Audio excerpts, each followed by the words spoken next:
smell of neoprene must mean it's another episode of Whose Turn Is It Anyway, your board gaming podcast centred all around our gaming group. I'm JP, your current first player, and I'm joined by Rob, Davey and Ian to talk about my favourite game, Too Many Bones, which is published by Chip Theory Games. I'm so excited. Of course you are. I couldn't tell.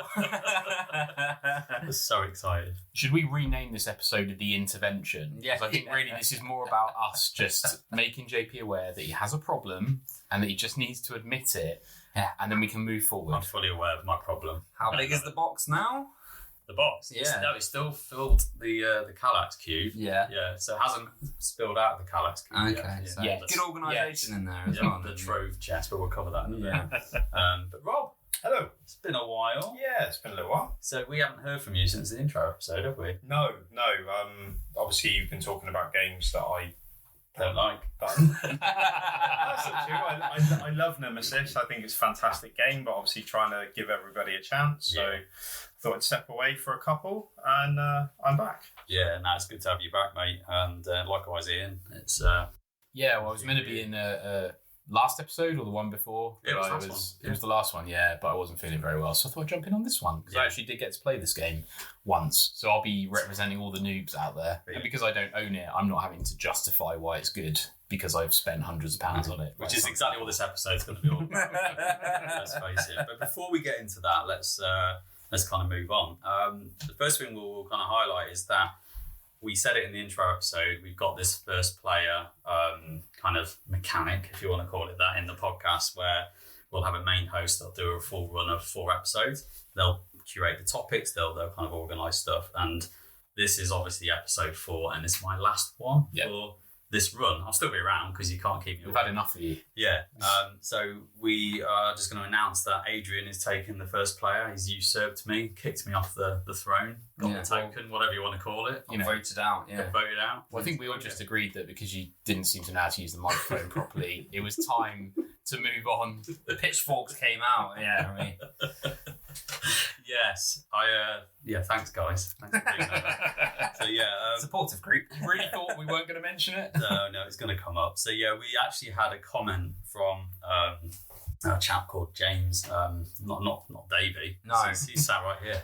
Oh, maybe it was you. Yeah, there was under a pseudonym. Yeah, there wasn't my alias. Did you set up another profile? But no, a chap called James McCann, and he interacted with our Facebook page, and he said, he's loving the show, but he did mention the audio quality, and I think it's fair to say that I ballsed up a few of the episodes, and we've got this lovely microphone that we're all looking at now, talking into, and we've had it the whole time. We've had You wouldn't know it, but we've had it the whole time. We've had it since the beginning, but we decided that for some reason we're using the laptop mic instead, just because of silliness. And so, JP, when you say we decide, Do do you want to just be a bit more specific on Well, there was no decision. It was the fact that I'm still learning to use the software and preferences and settings being complicated and all that. There we go. that? Sure. Yeah. Sure. So, yeah, basically you've been sacked. I've been sacked. I've been kicked off.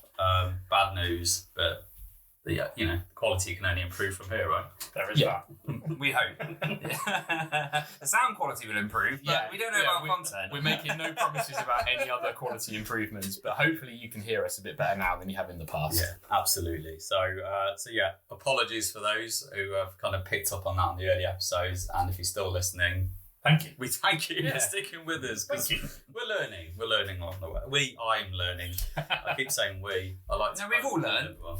We've learned to replace you. Yeah. We've learned to not trust you with anything technical.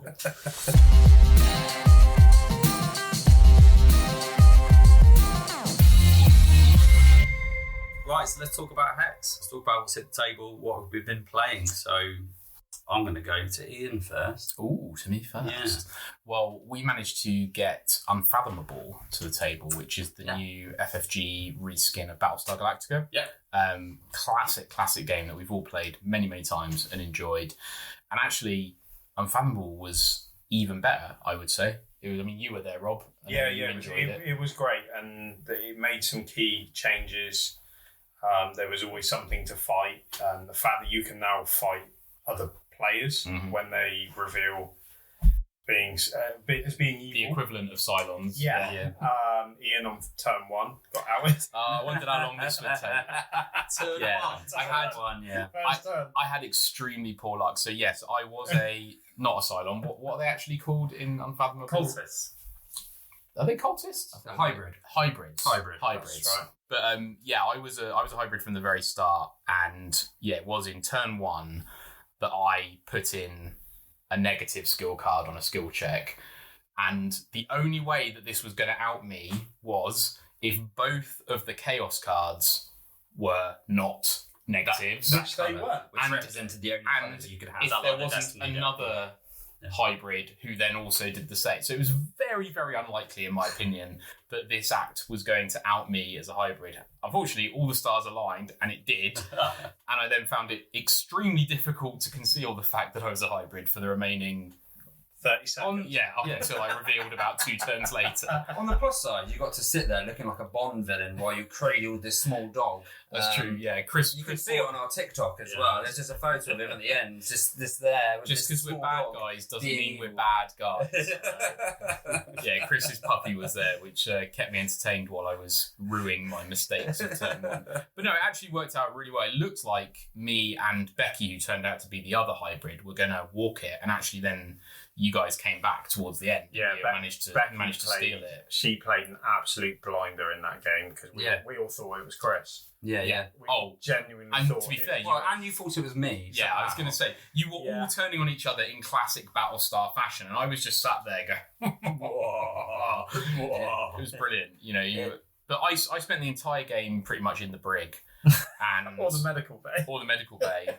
That's usually where I spend most of the game. It took me about 7 turns to actually do anything, so it was quite.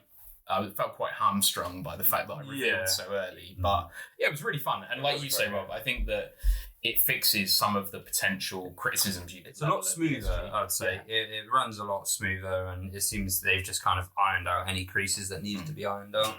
Highly recommend it. Great game. Awesome.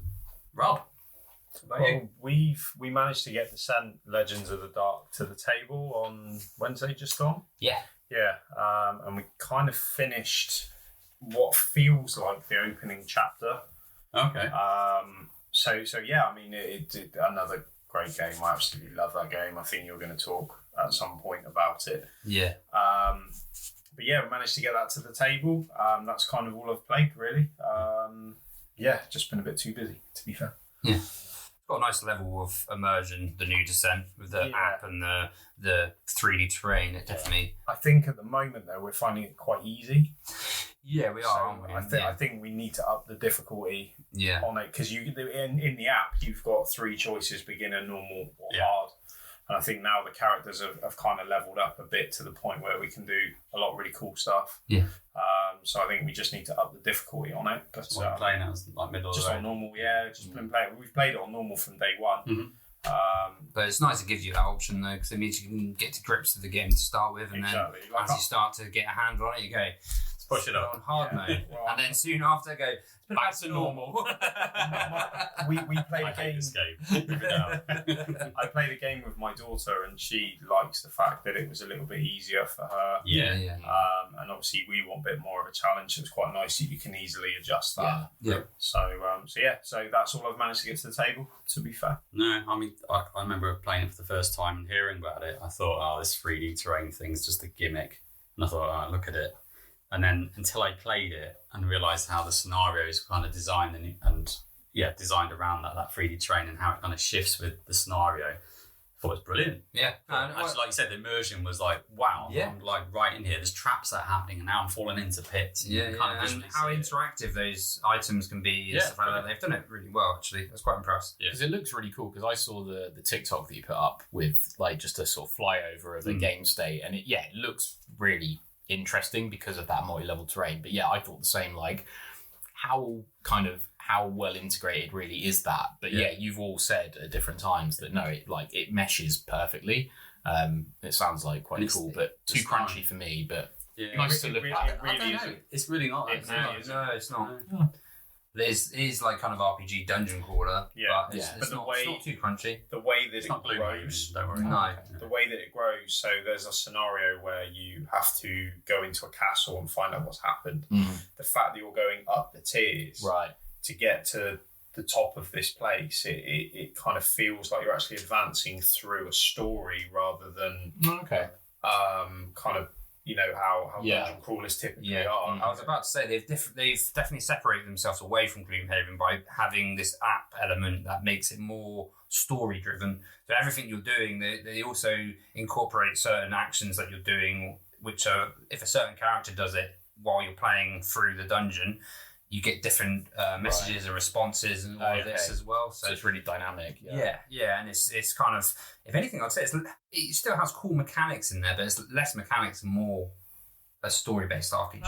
I think it's easier to follow what your character does. I love Descent, the previous edition. I absolutely love that. But the amount of cards, tokens, and stuff that you had to put out on the board, whereas now all that's managed by the app. Right. Yeah. So it actually simplifies things a lot. Yeah, and they've added things like you can upgrade your weapons and it gives you like percentage chances of it triggering. Oh, nice. So which is again and it's all handled for you. Yeah. So it's kind of like if you imagine a lot of video games. Yeah.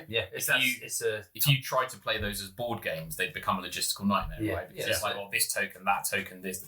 But if it's being done digitally, then that I didn't realise that the app was such a big piece. It is. Yeah. Nice. What about you, Davey? There's a couple. But the one I'll talk about is Food Chain Magnate, because I absolutely loved it. I don't think anyone else did. This doesn't surprise me, right? Because this is basically an engine builder, isn't it? Basically. It's very got you written all over it. Very heavy Euro kind of economics, which I seem to really actually focus on and drive towards, because I really liked Pipeline as well. No one else liked it. I think, so we only got about 3 plays of it, I think, before it went in the proverbial bin. No, I got the money back on it. No, I know. That's why I said proverbial. It's just because I've never played it. We never buy board games. We just rent them for a while. Pass them along. Hopefully I'll be back. But Food Chain Magnate, I mean, it looks awful. I'm not going to lie. It looks shit. The cards look cool. I like the look of the cards, and the menu look cool. It's just the board is the main downside. It kind of, when I saw the videos of it, I thought, it doesn't look that bad. What are people talking about? And then you sit there in front of it and you think, they could have made it a little bit more colourful, or like, kind of pop a little bit more so you could easily see the difference between certain food. The scale you've got on art design is functional to like flamboyant, right? They've definitely gone down the functional route. It's very functional. You get games that manage to do both, like, your Wingspans, for example, where it's like, this is beautiful and everything's really clear. But it sounds like this one not so. Well, I mean, it pretty much is capitalism in a board game. It's what Monopoly should be, really, is Food Chain Magnate, but it's because it's brutal. It is absolutely right. I think I ended up just dominating JP and Adrian. He stole my burgers and I still haven't forgiven him. But I really enjoyed it. You can see how there's kind of really good starts, which for all the advice is always you start over by going down the higher route, or you go down a training route. But then it quickly branches off into a million different strategies, and you have to adapt to what everyone else is doing. And you really have to pay attention to what someone else is doing. If you don't, that's when it can fall apart. And I think that's why this is not for me. I'm out. That's why your first game with it can be really punishing, I think. I mean, I think if punishing, it was like a kick in the nuts. Yeah. I think if you also went to it and played with a load of people that knew what they're doing, you would probably instantly hate it. Yeah. It's one of those that... It sounds a lot like when JP played X-Wing. I never loved the game and hate the game in quick succession. Or when I played War of the Ring with Curly, one of his favourite games. I can imagine that being a crushing experience for anyone. His knee, pretty much. That's how that one ended. So, I mean, how you settled up the score afterwards is that's it. Really, but you beat ran home crying. That's. No, I wouldn't say I hated it. I still haven't made my mind up yet. I think, however, sorry. And the reason why I think that's probably a positive thing is because I've been thinking about it. Yeah. Right? So I've not kind of played it and gone, ugh, no. I've kind of thought about it, God, I've had my balls kicked in. Now, what could I do better to not get my balls kicked in some next time? Yeah. And it has it. You're thinking about the next time. Yeah. That's the key thing, isn't it? That's kind of what always happens to me with TI. Yeah. Is like, I have a horrendous experience because I'm just not good at maintaining any kind of focus for that long. But every time I finish a game of TI, I'm like, right, next time I'm going to do X, Y, Z. I didn't love it. Like Davey said, he loves it. I didn't get the.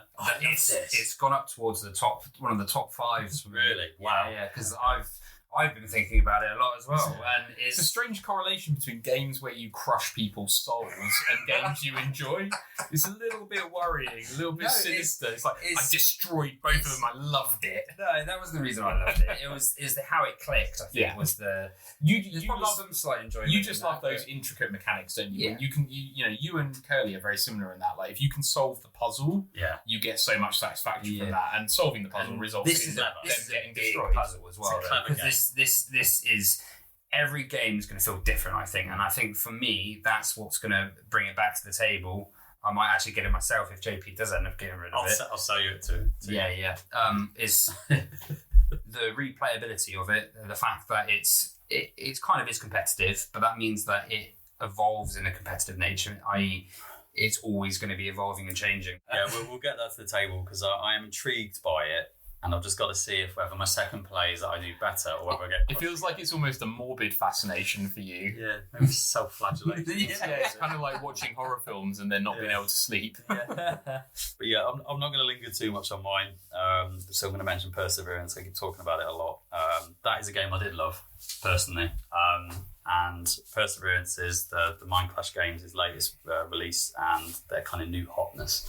And it's basically, I don't know, dinosaurs on a mysterious island and survivors trying to do what they do, but really it's a Euro game. It's just dice. With a really nice theme. Is that what they put on the back of the box? Yeah. That's Food Chain Magnate. It's like a Euro game with dinosaurs, isn't it? That's the theme, isn't it? It's like that 80s dinosaurs. Yeah, it's that kind of cartoon, like what's it? Lost Valley of the Dinosaurs, which was an 80s board game, right?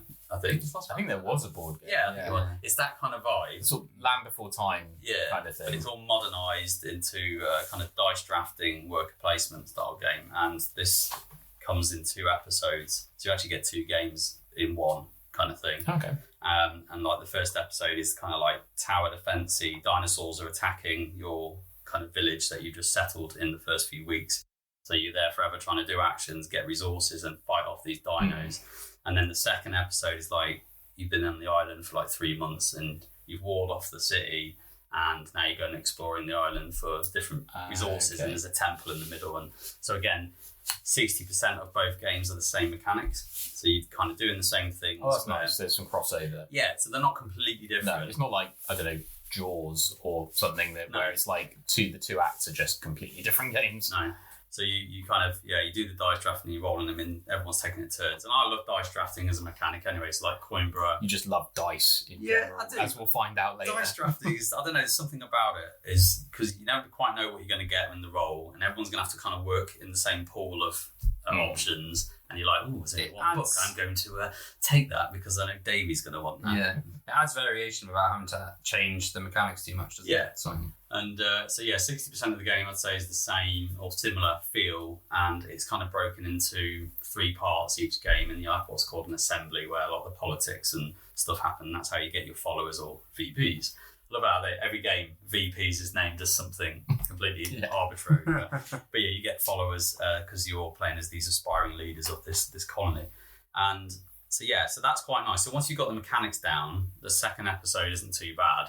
It's just the top half of the board is very different and plays different, and you interact with it in a complete different way. But we played episode 1 multiplayer. Yep. I played episode 1 solo a few times as well, and then I've only played episode 2 solo over the weekend, which was brilliant. I think episode 2 is even better.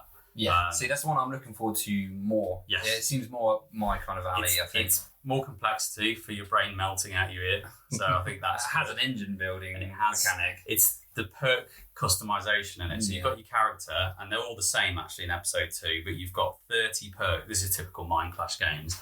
there's 30 options you can pick for your character. Which ones do you want? But there are different tiers of perks that you can kind of unlock as you go through the game.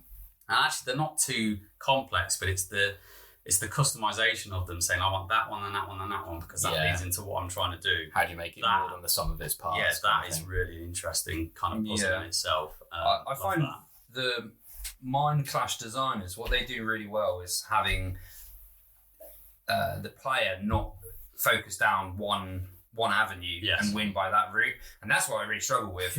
I'm always really bad with their games because you have to do well in every kind of little aspect of the game, and you have to compete on every aspect. You can't let someone run away with one section of it. To be fair, you have me at 80s dinosaurs. I'm game. Yeah, I just love it. I loved it. I just completely immersed in it. I'm enjoying it, and I just want to play more. But it does have this Chronicle mode, which I don't know if we'll ever play it because it's just trying to get enough people and the time. But it strings together 4 games of it in one over like a mini campaign. Okay. So the idea is that you play episode 1 twice and then episode 2 twice, and you are unlocking achievements throughout. You're getting these Chronicle cards that give you extra abilities that help you in future games. So I can kind of see there being a day where I just go, right, I'm going to set this up. And then no one turns up, I'll be on my own and play. So. But no, we will do. I mean, we did the Scythe campaign, didn't we? Yeah. Well, some of us did. Some of us dropped out, didn't we? Oh, that's the worst game I've ever played. Not because it's a bad game, just because I didn't enjoy it. Yeah, I mean, if you're not enjoying something, it's one of those. You don't want to spend 4 hours over something you don't enjoy. So. Not when 6 other people are relying on you being there. Yeah. And inside, you can't be a passive player and others enjoy it. Because your neighbours are quite important. So basically, Rob saying, come on, Curly, I'll move out of the way and you can come into my farm and get all the resources. Like, what the hell are you doing, Rob? I was standing on the shoulders of giants. Is what I was worst doing. king-making ever. So I think we've laboured those games to death, maybe, but let's move on to the main event.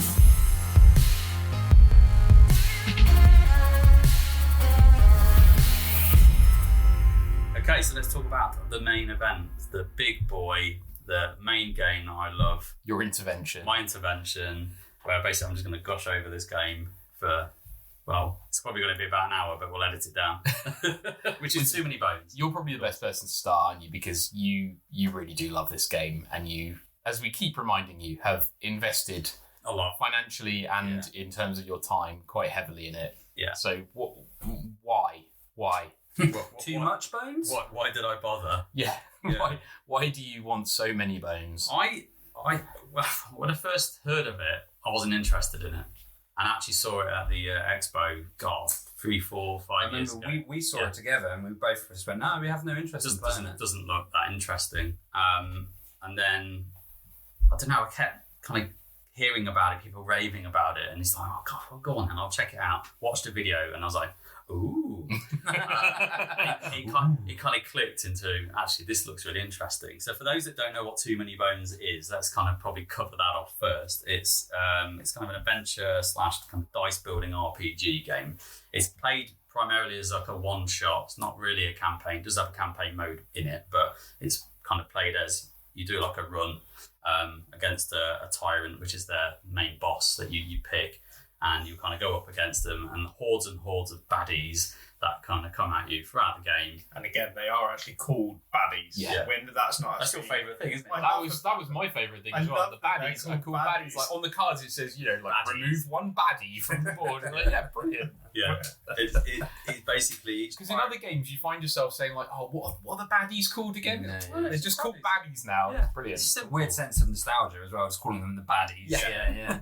But you kind of play as Gearloc, and Gearloc's the I don't know, they're like hobbity, goblin-looking characters that are the good guys. Generic fantasy race. Yeah, but you play as these Gearlocs, and there are loads of different Gearlocs, and we'll cover them all in a bit. And each Gearloc is essentially a different game. They play so wildly different. It's not like there's a little bit of flavour where one gets a bit better strength or that. No, they have entirely different abilities, don't different they? Mechanics and different dice and different everything. Completely different. So yeah, you'll pick your tyrant, and that'll kind of determine how many days and progress points you need to kind of play through and win. And then essentially you're playing all these different encounters that you get. some of which are passive encounters, which will resolve you in doing ridiculous things like flicking dice across the table through goals, or hitting other dice, or stacking them, or other things. Or holding your breath for 90 seconds. It was a staring contest, wasn't it? We had to not blink. Yeah, we had to do... Yeah, we can't blink for 30 seconds or easy. Sam, do it. Easy. Couldn't do it. Genuinely couldn't do it. It was so difficult. Yeah. It's like, come on. And then because the more you're thinking about it, you just couldn't do it. So yeah, you've got all these kind of passive stuff, which is just good load of fun. Kind of mini party games. And then you've got the main crux of the battles, which is all done on this 4x4 battle map. And again, when you look at the game, you think, how does that work? There's 16 spaces on this battle map, of which, if you're playing a 4-player, you've got 4 Gearlocs on there, there's 4 baddies on there. Or more, depending on what the hell's going on. Like, how does it's not like Gloomhaven or a dungeon crawler, like you said, where you can see, okay, there's a physical space for operating it. It seems very cramped. Yeah. But once you start playing it, you realise it's perfect. It's like very well designed. Yeah. If it was 5x5, it probably wouldn't work. No. And obviously if it's 3x3, it'd just be even worse. It does mean that those battles often can become quite simplistic in that it becomes fairly straightforward to understand, right, I need to go and attack this person so that you can then go and attack this person, and like figuring a puzzle. Yeah, and the complexity comes from your abilities instead, and the characters you play. And the baddies. And the baddies have so many different properties, don't they? Yeah, and that initiative order of who's going to go first and what.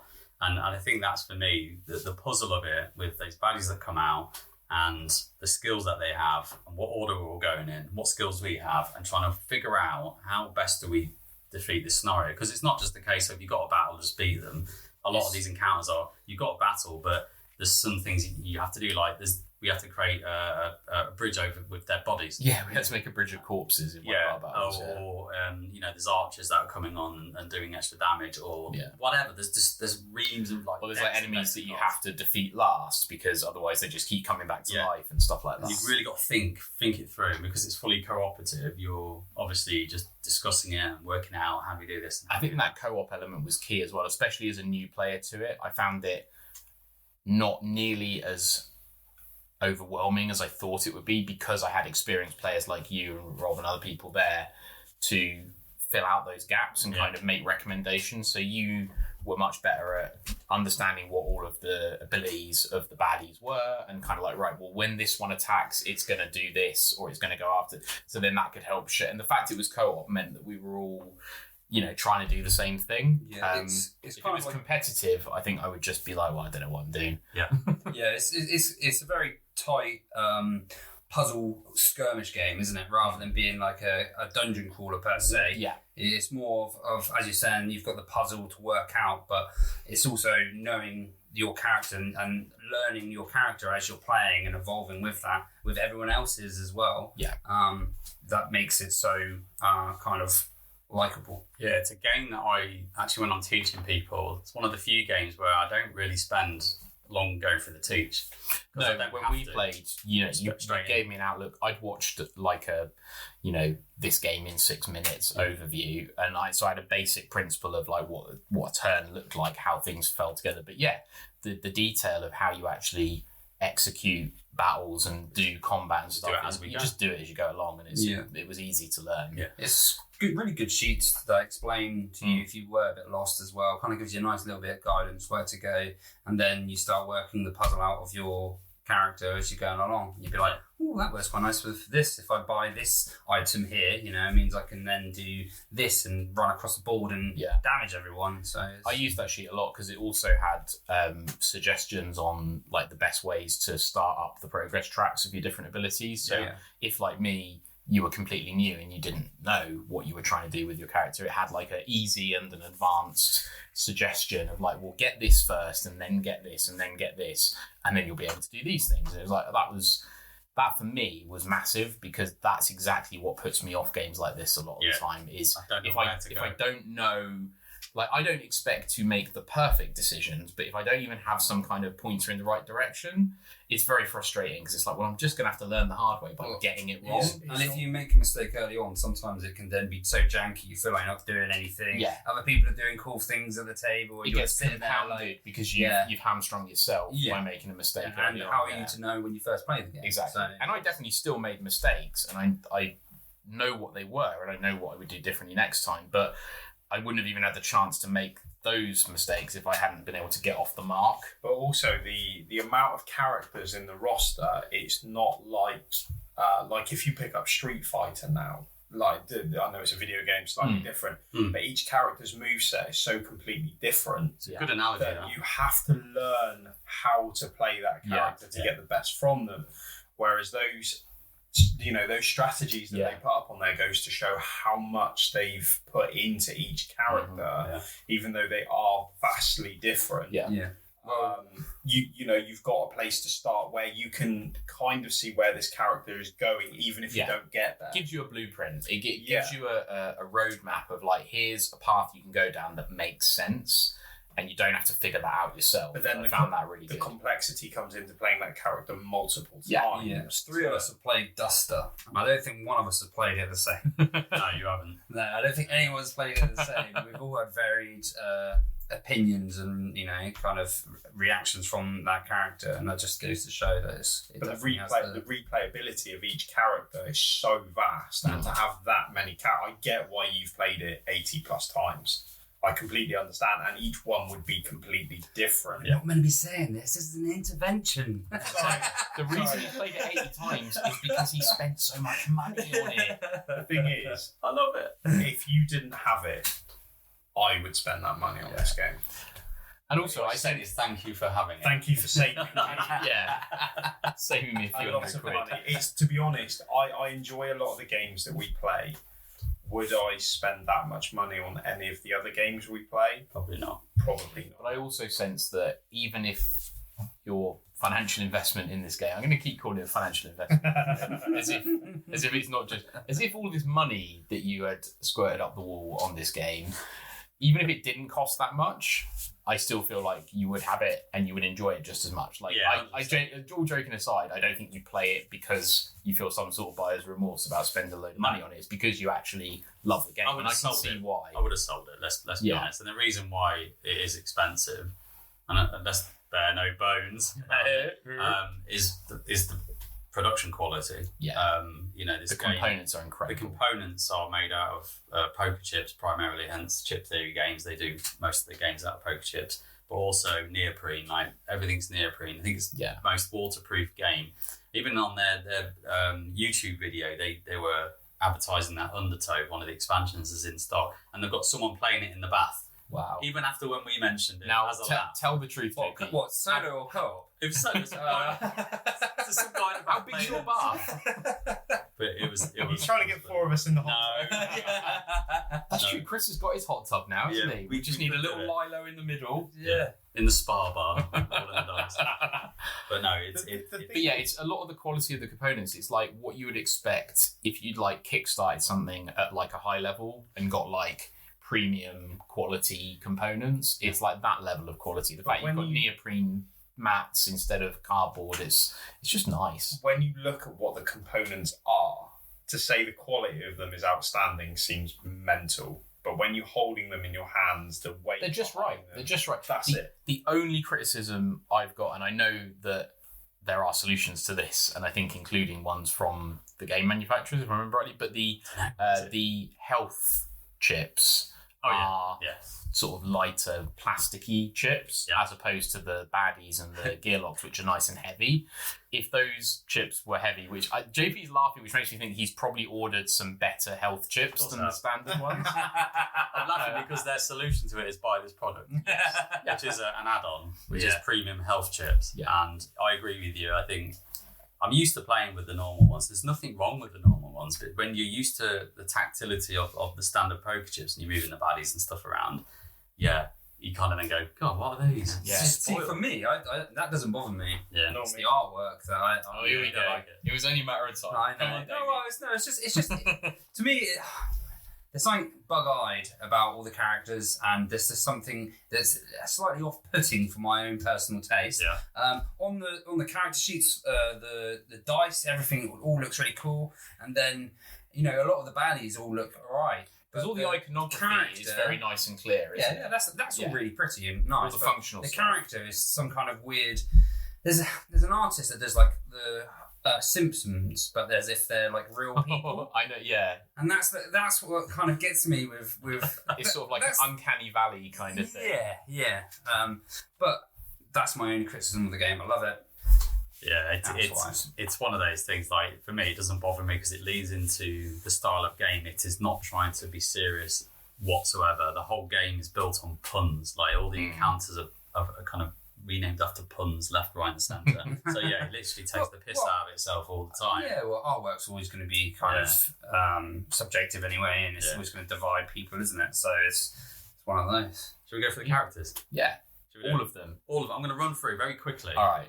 You're the only one who knows. Are you going to sing it like when they do the chemical song? Oh yeah, like the periodic table. The periodic table song. Yeah, you're going to do it like that with the characters. No. You can say their abilities as well. Can I turn your sheet over and see how many you forget? Oh, that'd be a good game. Nice. Go on. Yeah, go on. Turn your sheet over and name as many Gearlocs. Here we go. Well, Drum roll, please. This is the challenge, guys. I'm going blind now. Right, we've got base game. We've got pick it. Yep. Okay, I'm literally closing my eyes. I've got Pickett, who's the tank. He's basically got a massive shield, and he'll just tank up and smash a lot of the baddies with his shield. That's his kind of job. He's awesome. Sounds He's good. good fun. You've got Patches. Patches is the combat medic. He likes making lots of healing potions. He can revive the Gearlocs. He can patches people up.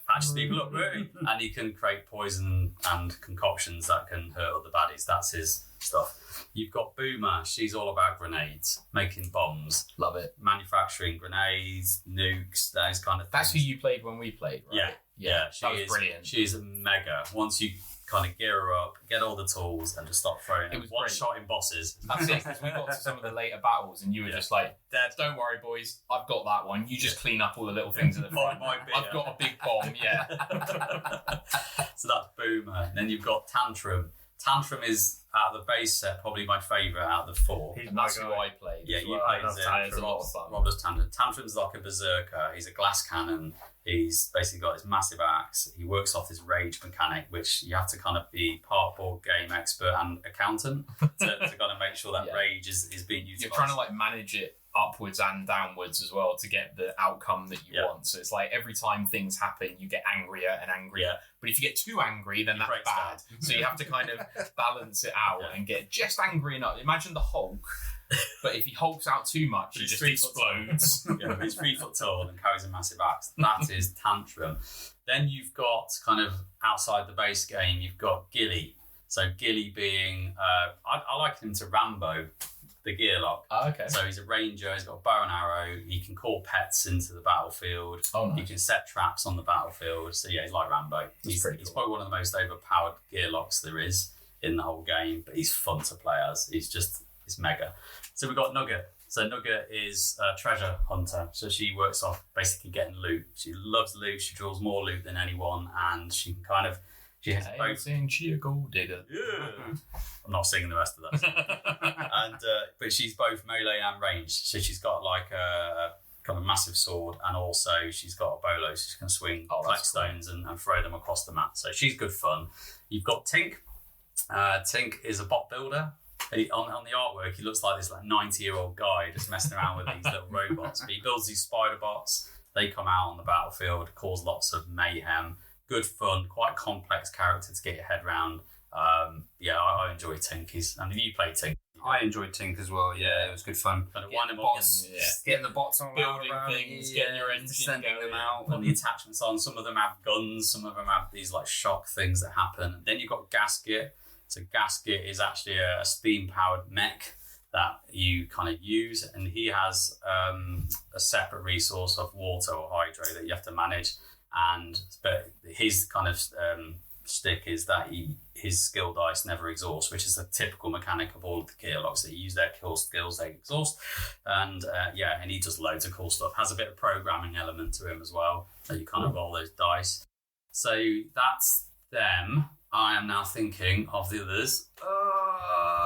you've got 4 more to go before you get to the Unbreakable. Oh, okay, yeah. So we've got Stanza. One you've already mentioned. Okay, Stanza. So she's a bard with basically a lutar with an axe blade on the side. Toss a coin to your Gearloc. Yeah, absolutely. Yes. She is probably one of my favourites. I love the fact that you load her with songs. You kind of advance the songs through different segments, and they all have different buffs that can help with the Gearlocs on the mat or hinder baddies. She's just a hell of a lot of fun. I was wondering how that worked thematically, like what actual use is a bard in a battle? She's great. And the customisations with those songs, again, just like, and you kind of roll focus when she allows you to put so many songs on at one time. So again, thematically, I don't know how she's playing 3 songs at the same time. Well, I don't know. Songs will hype people up, won't they? Yeah, that's true. Yeah, you have like battle cries and stuff like that. Yeah. You know, a bit of heavy metal to, you know.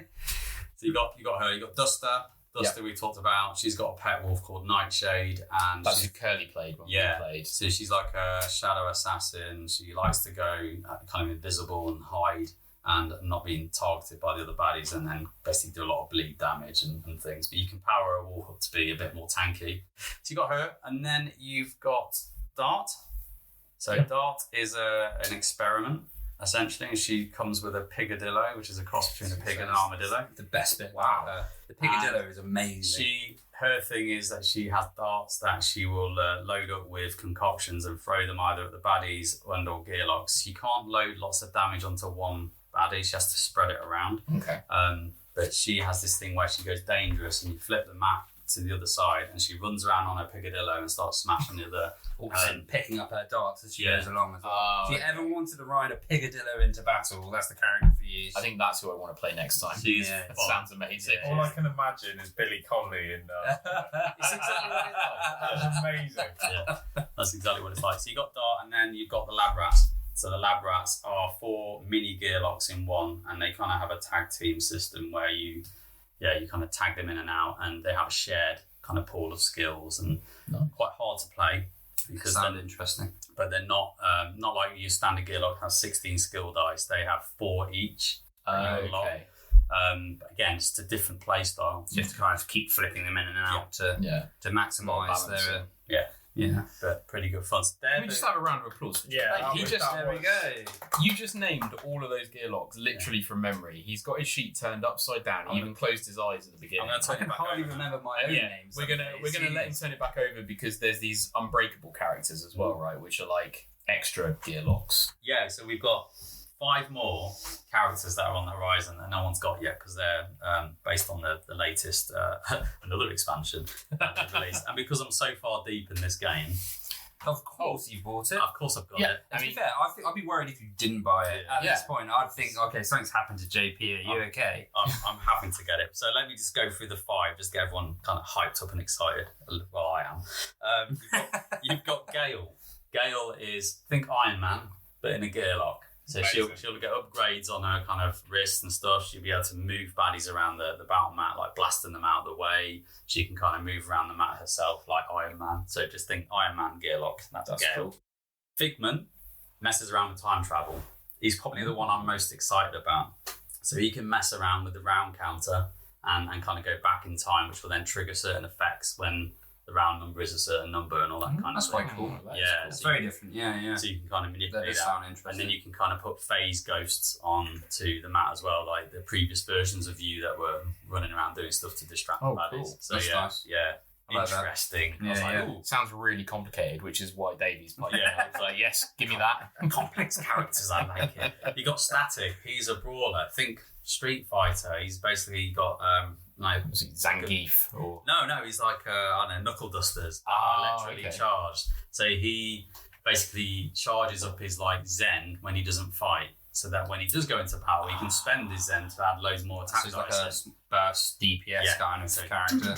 So he's comboing all over the place. Almost kind of like a reverse of Tantrum in a way. Yeah. Where he's kind of like getting angry and then has to spend it before going too angry. He's kind of like staying calm and then using it all at once. Yeah. That's cool. And then you can kind of unlock the reason why it's called Static is because the gloves that he's got will put like little electricity blast onto the baddies. Right. Which will then do all the effects and stuff. Every time you say baddie, it makes me smile. Baddies. You've got Polaris. Polaris messes around with magnets. hence the name. So she's got 3 orbs that she can unlock and then send these orbs smashing around the battle mat, and she can load the orbs up with effects and poison and all sorts of stuff. So again, very, very interesting one. And last and certainly not least is Carcass. Doesn't sound very impressive. Carcass is the chef. So if you think this is a cross between, you ever play Breath of the Wild Zelda game, where you're doing all the crafting and the cooking, right? So Carcass basically kills baddies, gets meat hooks, puts the baddies on meat hooks, and then you can combine these baddies into a recipe, and it'll give you buffs and potions and all sorts. So now turn into cannibals and eat the hearts of our enemies. Yeah, he comes with a recipe deck that you can craft different baddies and abilities and stuff. So. Yeah, 5 more. Is it weird that I really want to play him now? No, it does sound interesting. I want to play them. What's also cool is when you play characters with different combinations of other characters as well. Yeah. So as you expect, this game has expansions out the wazoo. No. And because it's me, I've got them all. So yeah, you've got quite, some of the smaller ones like 40 Days of Daylore, which adds just more baddie types into the mix, which is always good. You've got Age of Tyranny, which is adds a campaign mode, which is quite good fun. You get to take down tyrants and you get to steal their tyrant dice and add that as loot and then use that for the next battle. That's typically cool. They're very powerful because they are boss dice. Yeah, they're pretty cool. So that also adds some revised day 1 to 3 encounters. So again, just has more variability for the beginning of the game if you didn't have it. You've got Undertow, which is a standalone expansion. That's what comes with Duster and Stanza. Comes with a new battle mat with a raft on it. I really love the raft mechanic and messing around with that. It's always good fun. You've got Splicing Dice. So again, adds a crap ton of new baddies that are spliced between different baddie types. You end up having a real good variety of different skills on there. But it also creates modes where you can actually build your own tyrant. I've never played that yet. I want to build my own tyrant, and you can actually do it. Of course you do. Yeah, you can actually do it in a proper game of Too Many Bones where you're building the tyrant as you go based on baddies you kill, or you can do it as a complete separate game. It works completely different. Never played it. You can just splice and build a bear but with baddies. Build a bear with baddies. Yeah. So interested to give that a whirl. Unbreakable, I've just mentioned, is another standalone expansion which has Gale and Figment as their characters, and that's set in kind of caves, lava. So the battle mat has basically lava chips that kind of flip around. So again, creates the movement on the mat a lot more than previous spots that you can't move to because it's or you on fire or you take damage or something. Yeah, okay. And then they've just released, this is mental, this is Chip Theory games all over and Too Many Bones, the Automaton of Shale, which is a pop-up book. Right? What? Yeah, they've done a pop-up book for Too Many Bones, which is you can play it. You can play this pop-up book. And he's come with new chips and cards and things, and it's got a new tyrant at the end. It's quite cool. It's quite cool. It's a nice way of doing little. I feel like I need to. I feel like I need to Google it to understand how that works. Check it out. I'll take your word for it. Like each page of the book must be like a different battle board. Each page is like an encounter, right? And then you're going to get. So some of them have got battle boards, and some of them have got. I don't think you've got the boards in the book. Oh, okay. They're still using the battle mat. Gotcha. It's basically really looks one shot, isn't it? It's probably, and then you'll play it once and that might be something you move on. Put all the bits in to the game. So they're all the expansions. I'll probably miss some bits and bobs in there. And also you've kind of got 40 Caves of Daylore, which is more encounters. You've got 40 Waves of Daylore, which is more encounters for Undertow. There's loads of stuff. There's expansions for expansion. Oh, it's ridiculous. It sounds like just 40x of Daylore. Yeah, pretty much. And then you've got this bloody thing called the Trove Chest where it all fits in nicely and lovely. I was about to ask, where do you store it? How do you keep all these expansions? This Trove Chest. This thing is beautiful. It's a beautifully made storage device, and actually kind of just plays the Zelda tune every time you open it. The fact that they've made this, because going back, I got all the Descent, the second edition expansions, and it got to the point where how the hell do I keep all this in one box? I can't. I had to split it between 3 things.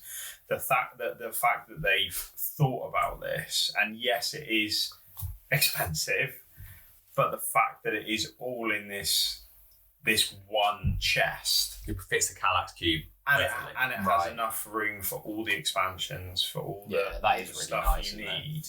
And even the new ones that are coming. Yeah, that's the point. Yeah. They've thought about it. When? When will they run out of room? This is the question. When this new expansion, because that is the end. They've said this is the end. Yeah, I don't believe them, but that's what they've said. You're hoping not. Absolutely, please with the end. I've got enough. Got enough. But it is worth mentioning, isn't it? Because it isn't, as you well know, JP, it isn't a cheap game to get into, and to, especially if you're going to be a completionist with. Yeah. We're talking about hundreds and hundreds of pounds, aren't we? More than that, but yeah, okay. It's a lot. I was trying to make you feel better. No, it's a lot of money. My advice is find someone with it and play it, because that's the cheapest way to do it. And JP is always willing. Yeah. And if you're in Somerset, let me know. That's it. Drop us an email. JP will travel to play too many games. I won't That's the only know. reason I'm friends with JP. He can't fit. I know that's true. He can't fit it in the car. There's not a vehicle in the world that could contain it. I'll get out of the Calax shelf. Suspension goes like that when he drives along. But there we Hits the go. ground and drags. That's Too Many Bones. I love it. I'll always love it. It's a game I'll play any time with anyone. Right, let's get on to some questions, shall we?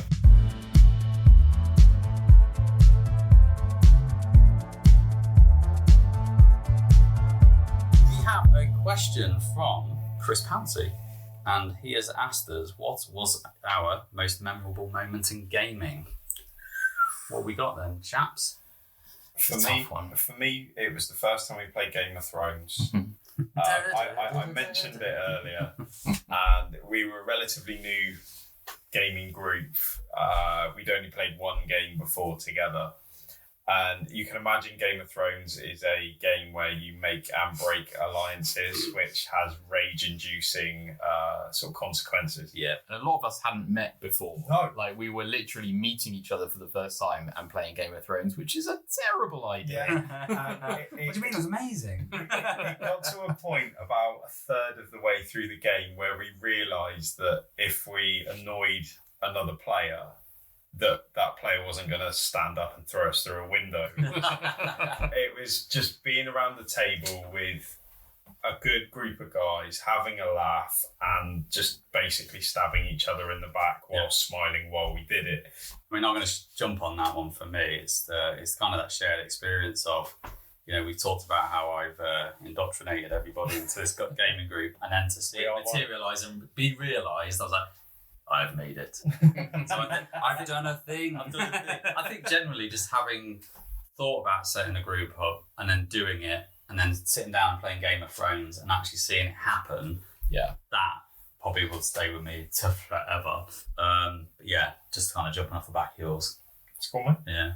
What about you guys? I think there's so many to choose from. I mean, the one little thing that will always live with me is actually a moment of yours, Davey, which is when we were playing Avalon at a small games evening, and you were quite adamant that everyone else was evil. They were, as in on the bad side. And I think over the course of that evening, you accused literally every single person around that table of being fucking evil, as I recall it. Well, if you weren't all such dodgy bastards, then I wouldn't have accused you all. But Who was the bad guy? Even a broken watch. I do not even remember. I'm pretty sure it was you. I am 99.9% sure that you were trying to. I'm not saying, a million monkeys with a million typewriters, but at the end of the day, if you just accuse everyone of being evil, you are going to be right some of the time. So there was that. That was a very fun moment, and that has spawned that being one of your catchphrases, along with "I'm not enjoying this." I'm not enjoying this, and I got called Marty McFly for a while because when I first got into the hobby, there was quite a few times I was like, can I get a rewind? What do you mean Craig first? David. Sorry? What do you mean first time? You still do it? You do it. You still do it. Never.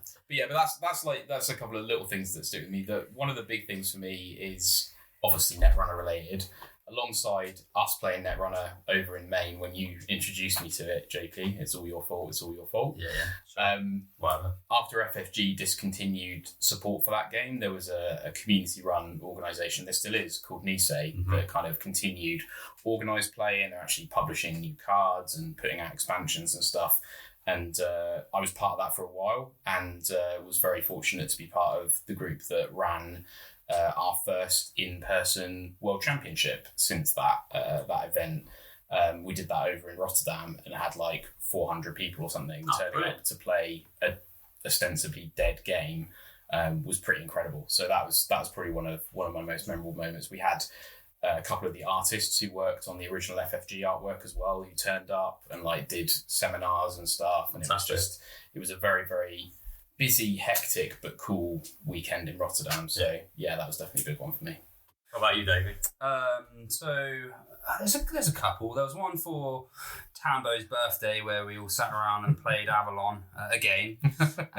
And this is where you were basically shouting at Rob for. I shouted at Rob and I blamed Rob, and Rob got very het up at that time. And there was a couple of beers and words exchanged, but no, it was all within it. But the game setting. The fun part of that is, yes, I was severely annoyed with you. But it was never annoyed at you. No. Do you know what I mean? It was part of the game, and the feeling comfortable enough to potentially fall out. Not that we fell out, but in the constructs of the game. In the constructs of the game, I could have quite happily stabbed you in the eye. In the game. In the game. But like as soon as the game's finished, I think we're on the same team for Flick 'em Up next as well. We were, exactly. Yeah. So it was just just being around cool people that you can disagree with and you can argue with, and know that it's cool. It's okay to do that. Whereas I think nothing's taken personally. It's all within its own context. Especially it's not ever going to leak out. Today's climate, and you're defined by what team you're on and things like that. Yeah. Social media's kind of put to be in a space be in a space where you can argue and fall out and know that everything is okay. Is part of the gaming experience. I think and that's why, for me as well, that day was just so much fun. And I was red-faced because I sat in the sun for 5 hours. That was it. It was a hot day. It was a very nice day, yeah. But yeah, for me as well, that's something I've been on the receiving end of Davey's accusations. Well, I mean, haven't we all? No, in Battlestar Galactica. And then and it happened really early, like within 20 minutes. And I just thought to myself, I did a deep breath, it's going to be one of those games. I'm going to spend the next 3 hours defending myself against Davey. I like to go all in. If I'm going in, I'm going all in. That's what creates the memorable moments. It creates a bit of emotion to go with the game, doesn't it? And then that sticks with you. Thanks for the question, Chris. Appreciate it. If you've got any more questions, send them into the pod by the usual ways you can interact with us, which I will reel off at the end of the show, because that's just what I do. In smooth, polished fashion by now, being that it's the 4th episode. Yeah, it's your last chance. Yeah, so before you kick make the most of it.